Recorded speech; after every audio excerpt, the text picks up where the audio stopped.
प्यारी माँ, मुझे पता है मेरे जन्म को लेकर आपके मन में कितना उत्साह, रोमांच व उत्सुकता है। दरअसल हर औरत की यही स्थिति होती है जब उसे मातृत्व सुख प्राप्त होने की घड़ी नसीब होती है। बेशक 9 महीने का लंबा समय उसने काफ़ी तकलीफ़ें सहकर बिताया होता है, उसे असहनीय प्रसव पीड़ा भी झेलनी पड़ती है, लेकिन परिणाम स्वरूप विधाता की अनुपम अद्भुत कृति पाकर वह सारी पीड़ा, दुख, तकलीफ पल भर में भूल जाती है। और फिर जब शिशु पुत्र हो तब तो उसकी खुशी का ठिकाना ही नहीं रहता। उसे लगता है उसके भाग्य खुल गए हैं, सारे जहान की खुशियाँ उसे मिल गई हैं, कहीं कोई दुख नहीं, मानो जीवन सार्थक हो गया पुत्र रत्न प्राप्त करके। मेरे जन्म को अभी कुछ समय बाकी है, लेकिन तुम तो खुशी से बौराई हो। कारण तुम्हारा पहली बार मातृत्व सुख प्राप्त करना नहीं है, वह सुख तो तुम 3 बार प्राप्त कर चुकी हो, लेकिन उसे तुम सुख मानती ही कहाँ हो। तीनों बार लड़की पैदा करके कौन माँ स्वयं को सुखी मानने का नाटक कर सकती है। फिर हमारे यहाँ तो पुत्र ना होने पर माँ बाप को मोक्ष प्राप्त नहीं होता, परलोक नहीं सुधरता। जब तक उनकी चिता को उनका पुत्र अग्नि ना दे, उन्हें कैसे मुक्ति मिलेगी? यही तो सब कहते हैं, और तुम भी तो यही कहती थी। तभी तो 3 बेटियों के बाद पुत्र होने के मोह में तुमने एक एक करके 3 कन्या भ्रूणों की हत्या करवा दी थी। पहली भ्रूण हत्या के बाद तुमने राहत की सांस ली थी, चलो छुटकारा मिला मुसीबत से। बेटी को तुम भी तो मुसीबत ही समझती थी। तुम्हारी सहेली रूपा ने कहा भी था, तेरी बेटियां कितनी गुड़ी, सुंदर व समझदार हैं, तुझे इनकी चिंता होनी ही नहीं चाहिए।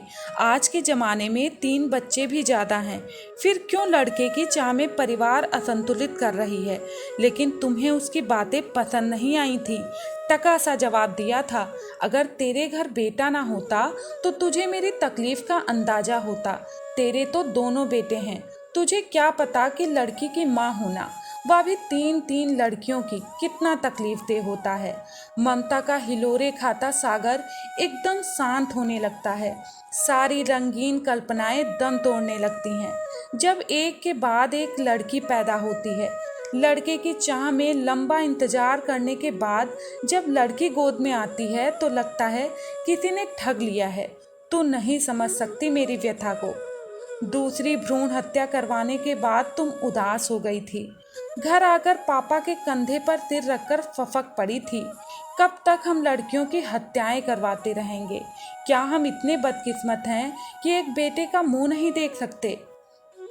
पापा ने धीरज बंधाते हुए कहा था, उस पर भरोसा रखो, उसके घर देर है अंधेर नहीं, हमारे घर बेटा जरूर पैदा होगा। बेटे की चाह में तुम इतना बौरा गई कि विवेक बुद्धि ताक पर रख बाबाओं ओझाओं से झाड़ फूक गंडे ताबीज बंधवाने लगी।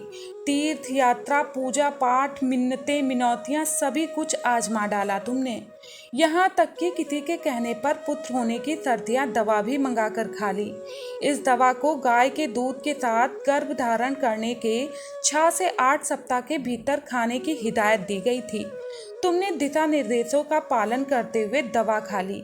कितनी भोली नासमझ हो तुम भी, यह भी नहीं जानती कि बच्चे का लिंग निर्धारण तो पहले दिन ही जब स्त्री पुरुष के बीच मिलते हैं तभी हो जाता है। दवा खाने के बाद तुम काफ़ी तनाव मुक्त हो गई थी, यहाँ तक कि बेटे के लिए कपड़े खिलौने खरीदने भी शुरू कर दिए थे तुमने।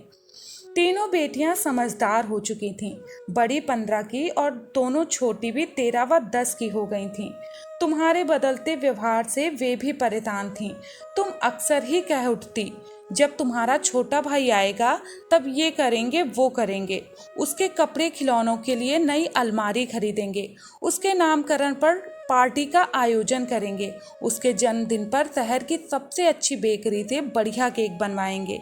छोटी बेटी कौतूहल की मुद्रा में सारी बातें सुनती, फिर पूछ बैठती, माँ तुम हमारा जन्मदिन क्यों नहीं मनाती? तुम हताश और क्रोध से उबल पड़ती, एक होती तो उसका मनाती भी, यहाँ तो 3 की कतार लगी पड़ी है, किसका मनाऊं किसका छोड़ूं? एक बार तो बड़ी बेटी ने गुस्से में कह ही डाला था, लड़कियों से इतना क्यों चिढ़ती हो माँ, आखिर तुम भी तो लड़की ही हो ना। तब तुमने उसे कितना बुरा भला कहा था, केवल हाथ उठाने की कमी रह गई थी। उसके बाद बेटियां भी फूट फूट कर रोई थीं और तुम भी। तुम अपनी बदकिस्मती पर रो रही थी, बेटा पैदा ना होने पर, और बेटियां अपनी उपेक्षा पर, तुम्हारे पक्षपातपूर्ण रवैये पर, जो बेटा होने से पहले ही आरंभ हो गया था। रूपा को जब पता चला कि इस बार तुमने भ्रूण परीक्षण नहीं करवाया है क्योंकि पुत्र रत्न की दवा तुम खा चुकी हो, तो उसने तुम्हें कितना फटकारा था। कितनी बेवकूफ़ हो, अगर दवा खाने से पुत्र पैदा होने लगे फिर तो सभी मनपसंद औलाद प्राप्त कर लेंगे, दुनिया की आबादी का संतुलन ही नहीं गड़बड़ा जाएगा। जब मूर्खता कर ही बैठी हो तो अब भ्रूण परीक्षण जल्दी से करवा लो, कहीं देर हो गई तो पछताना ना पड़ जाए। तुम बुरी तरह घबरा गई थी। कहा तो दिन रात बेटे के सपने देखने में मग्न रहती थी, और कहाँ रूपा ने संशय में डालकर सारे सपने बिखेर दिए थे। रूपा के साथ तुम उस दिन डॉक्टर के पास दौड़ी थी। जब डॉक्टर ने बताया कि तुम्हें गर्भ में पुत्र नहीं पुत्री है तो तुम्हें गस आ गया था, आंखों से आंसुओं की धारा बह निकली थी। डॉक्टर ने यह भी स्पष्ट कर दिया था कि समय अधिक बीत जाने के कारण अब गर्भपात नहीं किया जा सकता। उस घड़ी तो तुम्हारी स्थिति इतनी दयनीय हो गई थी जब डॉक्टर के पैरों पर गिरकर रोते हुए तुम गिड़गिड़ा रही थी, डॉक्टर साहब कुछ भी करिए, मुझे लड़की नहीं चाहिए। फिर तुम्हारी और पापा की रजामंदी पर डॉक्टर ने खतरनाक कदम उठाया था। लड़की को इंजेक्शन देकर पहले मारा, फिर प्रसव क्रिया द्वारा उस बच्ची को बाहर निकाला। बाहर निकालने के लिए भी उसके अंगों को काटना छांटना पड़ा था। कितनी क्रूर हो गई थी तुम और तुम्हारी ममता। 2 दिन 3 दिन तुम्हें अस्पताल रहना पड़ा था।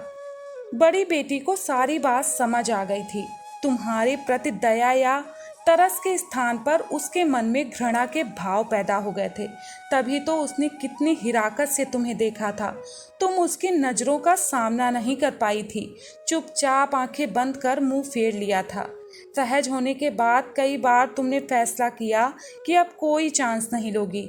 3 बेटियों की हत्या की अपराधिन बनने के बाद तुम डरने लगी थी, अगर फिर लड़की हो गई तो इस कश्मकश में 2 साल बीत गए थे। बेटियां भी फिर से तुमसे जुड़ने लगी थीं, पर पता नहीं विधाता भी क्या क्या खेल रचाते हैं। उन्होंने तुम्हें कितनी प्यारी गुड़ी समझदार बेटियां दी, लेकिन स्वयं को गर्वित महसूस करने के स्थान पर तुम तो अपने को सबसे बदनसीब मानती थी। विधाता से सदा शिकायत थी तुम्हें कि उसने तुम्हें पुत्र सुख से वंचित रखकर तुम्हारे साथ बड़ा अन्याय किया है। फिर पता नहीं कैसे तुम्हारी कोख में मेरा अवतरण हो गया। जब तुम्हें मेरी उपस्थिति का एहसास हुआ तो तुम रूपा के पास दौड़ी। दोनों मिलकर डॉक्टर के पास गई और भ्रूण परीक्षण के बाद जब डॉक्टर ने कहा बधाई हो, इस बार आपकी मुराद पूरी हो गई, शिशु लड़का है। तुम्हारी खुशी के तुम रो पड़ी थी। शांत होने पर दोबारा पूछा था तुमने, डॉक्टर साहब ठीक से देखा ना आपने, लड़का ही है ना? डॉक्टर मुस्कुरा दिया था। उसकी हाँ पर तुम रूपा के गले से लिपट गई थी। गला रुंध गया था, कुछ बोल नहीं पा रही थी। लगभग 20 वर्षों की तुम्हारी लालसा अभिलाषा पूर्ण होने जा रही थी। पल भर में ही तुम्हारी विधाता से की गई शिकायतें आभार में परिवर्तित हो गई थीं। रूपा ने भी बधाई देते हुए तुम्हारी पीठ थपथपाई थी। माँ, तुम्हारे संबंधियों रिश्तेदारों में ऐसे बेटों की कमी नहीं रही जिन्होंने माँ बाप की बुढ़ापे की लाठी बनने के स्थान पर उन्हें वृद्धा आश्रम भेज दिया, उनकी संपत्ति जबरन हथिया ली, उन्हें दर दर की ठोकरें खाने को मजबूर किया, उनसे संबंध तोड़ लिए। एक बेटे ने तो संपत्ति के लिए बाप की हत्या ही कर डाली। क्या तुम यह सब नहीं जानती?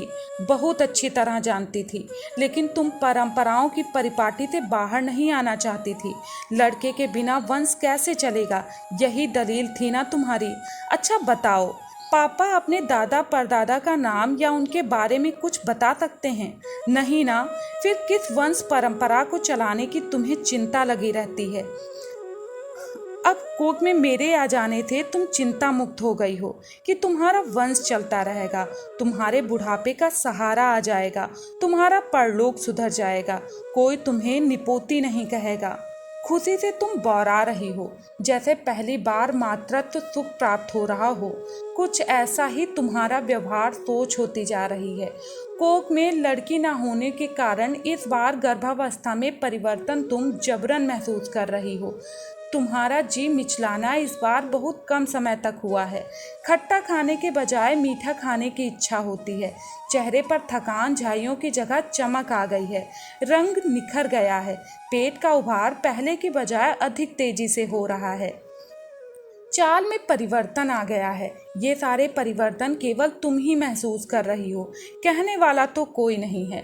लेकिन अंधविश्वासों परंपराओं में जकड़ी अज्ञानी माँ यह नहीं जानती कि विज्ञान चाहे कितनी भी तरक्की कर ले, कभी कभी और कहीं कहीं वह भी गलत सिद्ध होता है। और मेरे बारे में तो डॉक्टर भी धोखा खा गए, बहुत बड़ी भूल कर बैठे। तुम्हें बताया कि तुम्हारे गर्भ का शिशु लड़का है, लेकिन असलियत यह है कि मैं लड़का नहीं हूँ। मेरे जन्म के बाद खुशियाँ मनाने के बड़े बड़े ख्वाब तुमने देख डाले हैं, योजनाएं बना रखी हैं। मोहल्ले भर में लड्डू बंटवाए जाएंगे, बैंड बाजा बजेगा, पटाखे आतिशबाजी जलाए जाएंगे, घर में शुद्ध देसी घी के दिए जलाए जाएंगे। मगर तुम्हारी सारी योजनाएं धराशायी हो जाएंगी, ख्वाब बिखर जाएंगे जब जन्म के बाद तुम मुझे देखोगी। कभी कभी नियत भी ऐसी अनहोनी घटनाएं प्रस्तुत कर देती है जिसे देखना मानना पड़ता है कि होनी बलवान है। मुझे देखने के बाद तुम तो गस खाओगी ही, मोहल्ले बिरादरी वालों के बीच भी हड़कंप सा मच जाएगा, मजमा लग जाएगा तुम्हारे घर मुझे देखने के लिए। और आनन फानन में तालियां पीटते गाने वालों की जमात पहुंच जाएगी। अपनी बिरादरी के बच्चे को ले जाने के लिए उनकी कोशिश होगी और तुम्हारी हालत साफ छछूंदर सी होगी। शायद विधाता ने 3-3 लड़कियों की हत्या के तुम्हारे अपराध के दंड स्वरूप मुझ जैसे मानव को तुम्हारी कोख में डाल दिया। ऐसे मानव की उत्पत्ति के कारण का जवाब तो डॉक्टरों के पास भी नहीं है, लेकिन उस अदृश्य शक्ति या होनी अथवा विधाता ही कह लें कि आने के आगे किसी की नहीं चलती। औलाद चाहे लड़का हो या लड़की, या बदकिस्मती से मेरी तरह माँ के प्रति मोह प्यार तो उसे होता ही है। मैं भी यह सोचकर परेशान हूँ कि मेरे जन्म के बाद तुम पर जो दुख तनाव का पहाड़ टूटेगा, उसे तुम्हें कैसे निजात मिल सकती है। मेरे कारण लोग तुम पर फप्तियाँ कसें और तुम्हें शर्मसार होना पड़े, या मुझे कैसे मंजूर होगा। तुम, पापा और मेरी बहनें लोगों के व्यंग्यवाद से कैसे बच सकते हैं, मुझे यही चिंता सताए जा रही है। कल्पना में मुझे दिखाई दे रहा है, लोग मुझे देखकर हंस रहे हैं। तुम्हारे घर लड़का पैदा हुआ है ना, यही है ना वह लड़का, ऐसा होता है लड़का, हा हा।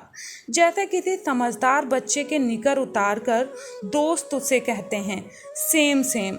बहनों की सहेलियां मुंह छिपाकर हंस रही हैं। तेरे घर भाई पैदा हुआ है, क्या सचमुच वह लड़का है? पापा अपने भाग्य को कोस रहे हैं, पता नहीं किन पापों की सजा है या। बस माँ, अब मुझसे और नहीं देखा सोचा जा रहा। पूरे परिवार को नरकी जीवन की भट्टी में नहीं झोंका जा सकता। मैंने बहुत सोच समझ कर निर्णय कर लिया है। सभी को जिल्लत भरी जिंदगी से उबारने का एक ही रास्ता है, मेरे जन्म को रोकना। इसे तुम तो रोकोगी नहीं, क्योंकि तुम तो लड़के की गलतफहमी में पुलकित हो रही हो। इसलिए यह काम मैं खुद ही कर रहा हूँ। तुम्हारी कोख में मैं आत्महत्या कर रहा हूँ। अलविदा माँ, तुम्हारा अभागा शिशु।